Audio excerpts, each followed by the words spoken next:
Hello and welcome back.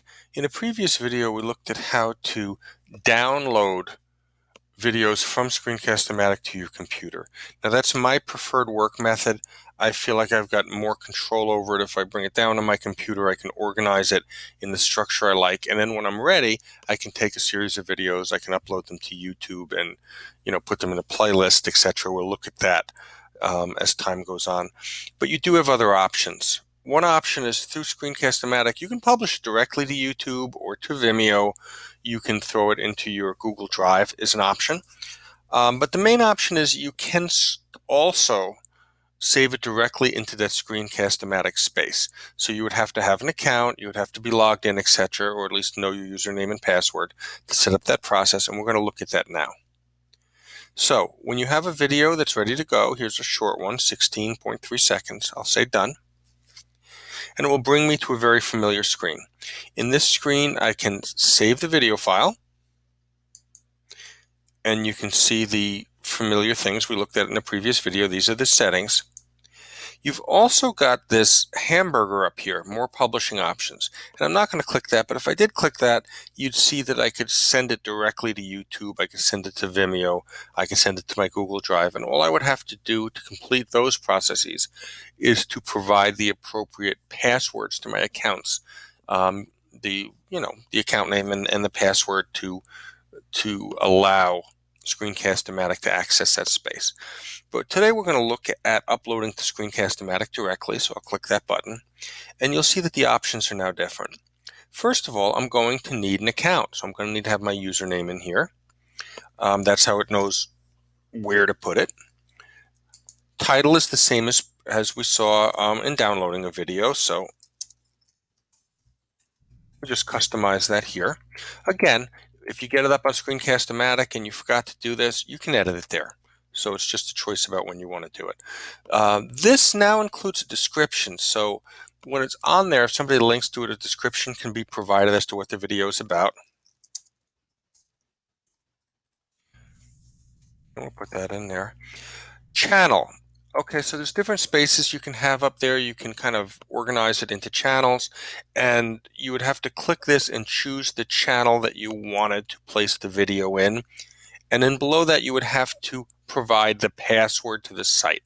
Again, Screencast-o-matic is only going to get into that space if you have the proper credentials.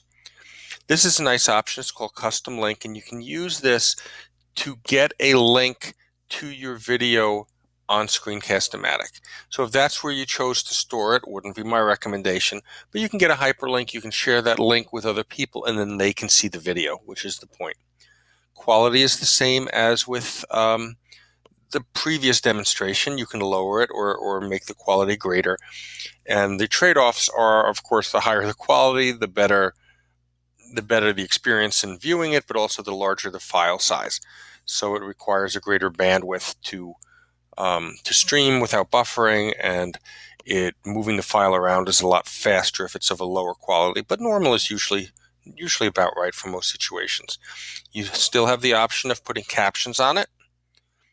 And the last option here is, since it's going to be posted directly on the web in Screencast-o-matic space instead of on your computer, you can make it searchable. The default is that once you post it, people can search for it everywhere. But if you don't want that, you simply say nowhere. Those are your two options. If you come back, it just means all the search engines can include it in the results. Now, it should be noted that the likelihood of your video coming up very high in results is very low, unless the title is very unique and someone happens to search for that, or the subject matter is very narrow and there's not a lot of things on the web available with that subject matter. So normally you would post it, but it would be a little difficult for someone to search and find. When you have your settings the way you want them, you simply click Publish. You can see it's uploading and showing you a progress bar. If you have the Pro version, I could now go and keep recording. Of course, that was a short one. It only took a second. But if not, you have to wait till that process is complete before you can go back and make another video. You can come down here when you're done and say OK. and it's going to show you the videos. You can see that I've got a series of them from different time periods that are there. You can always open this up and then save it again. Or if you saved it, if you get into this space, you can upload it. Or let's come to the hamburger and say, no, I want to send it directly to YouTube, or I want to upload it to my Google Drive or my Dropbox at this point. So once you're in that other space, you have the option to do multiple things with the file. I can save it, then I can upload it to YouTube, then I can upload it to Google Drive. So whatever it is that you need.